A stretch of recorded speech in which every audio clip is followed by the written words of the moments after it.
বাংলাদেশে অরাজকতা এবং অব্যবস্থার কথা নতুন করে বলার কিছু নেই। একই সঙ্গে চলছে হিন্দুদের উপরে লাগাতার নির্যাতন।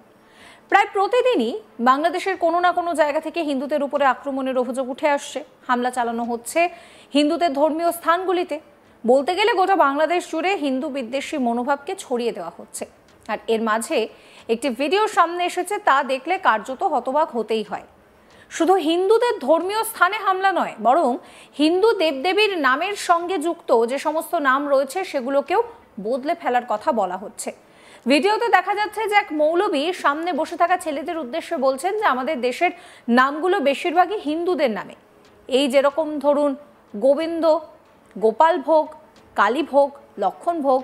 গোবিন্দ, গোপাল, কালী, লক্ষণ হিন্দুদের দেবতা। দেবতাদের সামনে যে প্রসাদ দেওয়া হয় সেটাকে ভোগ বলা হয়। আমরা চেষ্টা করলে ওই নামগুলোর মুসলিম নাম সারা দেশে প্রচার করতে পারি। এরপরেই গোবিন্দ ভোগকে সুলতানি আম, গোপাল ভোগকে জালালি আম, লক্ষণ ভোগকে সম্রাট আম ও কালী ভোগকে নুরানি আম নামকরণের প্রস্তাব দেন ওই মৌলবী। সোশ্যাল মিডিয়ায় এই নামগুলো প্রচার করার পরামর্শও দেন তিনি। কি বলছেন ওই মৌলবী, শুনুন।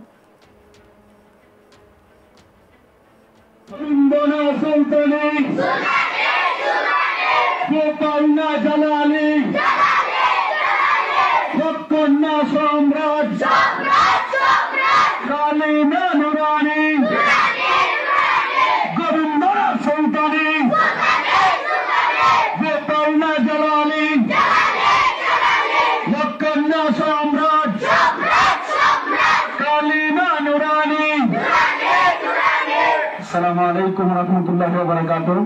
প্রিয় মুসলিম তাওহীদি জনতা, আমাদের এই দেশ ফলের রাজা আমের দেশ এবং বিশেষ করে এই মৌসুমে আমাদের বসন্তের মৌসুম থেকে শুরু করে জ্যৈষ্ঠ আষাঢ় এই সমস্ত মাসগুলোতে আমের ব্যাপক ফলন এই দেশে হয় এবং আমাদের আম ব্যবসায়ীরাও, উলামায়ে কেরাম সহ নতুন তরুণ উদ্যোক্তারাও ব্যাপকভাবে আমের সারা দেশের মধ্যে ব্যবসা চালিয়ে যাচ্ছেন। তো সকলের দৃষ্টি আকর্ষণ করছে আমাদের দেশের আমগুলা বেশিরভাগ হিন্দু আনি নামে, যেমন গোবিন্দ ভোগ, গোপাল ভোগ, কালী ভোগ, লক্ষণ ভোগ ইত্যাদি নামে। মূলত গোবিন্দ, গোপাল, কালী, লক্ষণ এগুলো হিন্দুদের দেবতা এবং দেবতাদের সামনে যে ভোগ দেওয়া হয়, প্রসাদ দেওয়া হয়, সেটাকে ভোগ বলা হয়।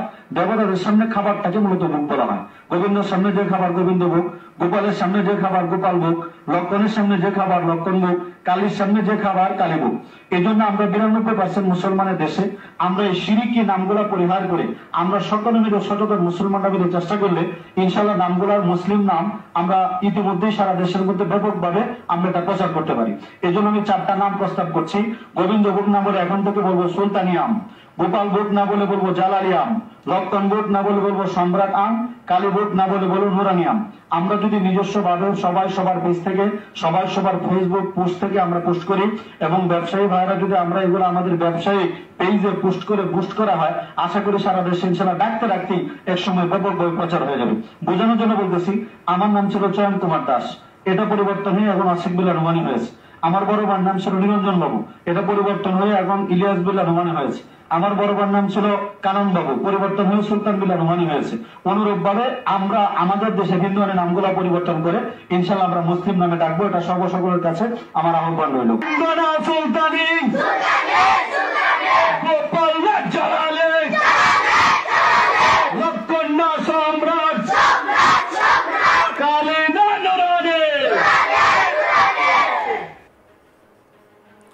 দেখলেন কিভাবে হিন্দু বিরোধী মানসিকতা ছড়ানো হচ্ছে বাংলাদেশে। আর যেটা এতদিন হিন্দুদের ওপরে আক্রমণ ও হিন্দুদের ধর্মীয় স্থানে হামলা পর্যন্ত সীমাবদ্ধ ছিল, এখন কিন্তু সেটা আরো পাল্টে যাচ্ছে। দেশ জুড়ে হিন্দু দেবদেবীর নামের সঙ্গে যুক্ত নামগুলোকে পাল্টে সেগুলো আমের নাম করতে চাইছে ওই মৌলবী। আরো একবার আপনাদেরকে সে ভিডিও দেখাবো।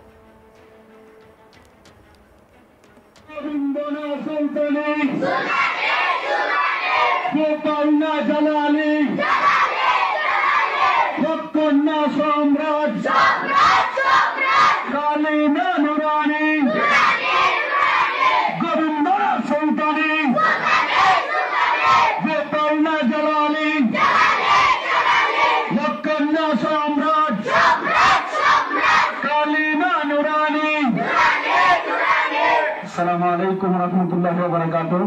প্রিয় মুসলিম তাওহীদি জনতা, আমাদের এই দেশ ফলের রাজা আমের দেশ এবং বিশেষ করে এই মৌসুমে আমাদের বসন্তের মৌসুম থেকে শুরু করে জ্যৈষ্ঠ আষাঢ় এই সমস্ত মাসগুলোতে আমের ব্যাপক ফলন এদেশে হয় এবং আমাদের আম ব্যবসায়ীরাও উলামায়ে কেরাম সহ নতুন তরুণ উদ্যোক্তারাও ব্যাপকভাবে আমের সারা দেশের মধ্যে ব্যবসা চালিয়ে যাচ্ছেন। তো সকলের দৃষ্টি আকর্ষণ করছে আমাদের দেশের আমগুলা বেশিরভাগ হিন্দুয়ানি নামে, যেমন গোবিন্দভোগ, গোপালভোগ, কালীভোগ, লক্ষণভোগ ইত্যাদি নামে। মূলত গোবিন্দ, গোপাল, কালী, লক্ষণ এগুলো হিন্দুদের দেবতা এবং দেবতাদের সামনে যে ভোগ দেওয়া হয়, প্রসাদ দেওয়া হয়, সেটাকে ভোগ বলা হয়। দেবতাদের সামনে খাবারটাকে মূলত ভোগ বলা হয়। গোবিন্দের সামনে যে খাবার গোবিন্দ ভোগ, গোপালের সামনে যে খাবার গোপাল ভোগ, লক্ষণের সামনে যে খাবার লক্ষণ ভোগ, কালীর সামনে যে খাবার কালী ভোগ। এই জন্য আমরা 92% মুসলমানের দেশে আমরা এই শিরকি নামগুলা পরিহার করে আমরা সকলে মিলে সচেতন মুসলমানরা মিলে চেষ্টা করলে ইনশাআল্লাহ নামগুলার মুসলিম নাম আমরা ইতিমধ্যেই সারা দেশের মধ্যে ব্যাপকভাবে আমরা এটা প্রচার করতে পারি। এই জন্য আমি 4টা নাম প্রস্তাব করছি। গোবিন্দ ভোগ না বলে এখন থেকে বলবো সুলতানি আম, গোপাল ভোগ না বলে বলবো জালালি আম, লক্ষণ ভোগ না বলে বলবো সম্রাট আম, কালী ভোগ না বলে বলবো নুরানি আম। আমরা যদি নিজস্ব ভাবে সবাই সবার পেজ থেকে, সবাই সবার ফেসবুক পোস্ট থেকে আমরা পোস্ট করি এবং ব্যবসায়ী ভাইরা যদি আমরা এগুলো আমাদের ব্যবসায়ী পেজে পোস্ট করে বুস্ট করা হয়, আশা করি সারা দেশে ইনশাআল্লাহ ডাকতে ডাকতেই এক সময় ব্যাপকভাবে প্রচার হয়ে যাবে। বোঝানোর জন্য বলতেছি, আমার নাম ছিল চয়ন কুমার দাস, এটা পরিবর্তন হয়ে এখন আশিক বিল্লাহ রুমানী হয়েছে। আমার বড় ভাইয়ের নাম ছিল নিরঞ্জন বাবু, এটা পরিবর্তন হয়ে এখন ইলিয়াস বিল্লাহ রুমানী হয়েছে। আমার বড় ভাইয়ের নাম ছিল কানন বাবু, পরিবর্তন হয়ে সুলতান বিল্লাহ রুমানী হয়েছে। অনুরূপ ভাবে আমরা আমাদের দেশে হিন্দুয়ানি নামগুলা পরিবর্তন করে ইনশাআল্লাহ আমরা মুসলিম নামে ডাকবো। এটা সকলের কাছে আমার আহ্বান রইল। সুলতানি গোপাল জালালে লক্ষণ সম্রাট কালী নুরানি। উল্লেখ্য, কিছুদিন আগে বাংলাদেশের কুমিল্লায় হিন্দু মহিলার উপরে যে নির্যাতনের ঘটনা ঘটেছে তাকে কেন্দ্র করে তোলপাড় পড়ে যায় বিভিন্ন মহলে। মহিলার সঙ্গে শুধু নোংরামি নয়, সেই ভিডিও ছড়িয়ে দেওয়া হয় সোশ্যাল মিডিয়ায়। অভিযোগ প্রত্যাহার করে নেবেন বলেও ওই মহিলাকে বলতে শোনা যায় একটা সময়। একটা সংবাদ মাধ্যমে প্রকাশিত তথ্য অনুযায়ী ওই মহিলা বলেছিলেন যে তার মান সম্মান সব গিয়েছে। আর এই ধরনের ঘটনা যখন বারবার বাংলাদেশের অল ইন্ডিয়া ঘটছে, তখন কিন্তু এই হিন্দু নির্যাতনের বিষয়টা বারবার সামনে আসছে। এবার এই হিন্দু নির্যাতনের বিষয়টা কোথাও গিয়ে যেন আরো বাড়াবাড়ি স্তরে পৌঁছে যাচ্ছে। সেখানে নাম বদলের কথা বলা হচ্ছে। মৌলভী তিনি বলছেন যে তাদের এখানকার বেশিরভাগ নামগুলো হিন্দুদের নামে, যেমন গোবিন্দ ভোগ, গোপাল ভোগ, কালী ভোগ, লক্ষণ ভোগ। গোবিন্দ, গোপাল, কালী, লক্ষণ এগুলো হিন্দুদের দেবতা। দেবতাদের সামনে যে প্রসাদ দেওয়া হয় সেটাকে ভোগ বলা হয়। আমরা চাইলে এই নামগুলো মুসলিম নাম করে সারা দেশে প্রচার করতে পারি। সাহস ভাবছেন এই মৌলবীর? কিভাবে হিন্দু বিদ্বেষকে ছড়ানো হচ্ছে? আপনাদের মতামত জানাবেন কমেন্ট করে। সমস্ত খবরের আপডেটের জন্য চ্যানেলটিকে সাবস্ক্রাইব করবেন, নোটিফিকেশন পেতে বেল আইকনে ক্লিক করবেন, ফলো করতে ভুলবেন না আজ তাক বাংলার হোয়াটসঅ্যাপ চ্যানেলও।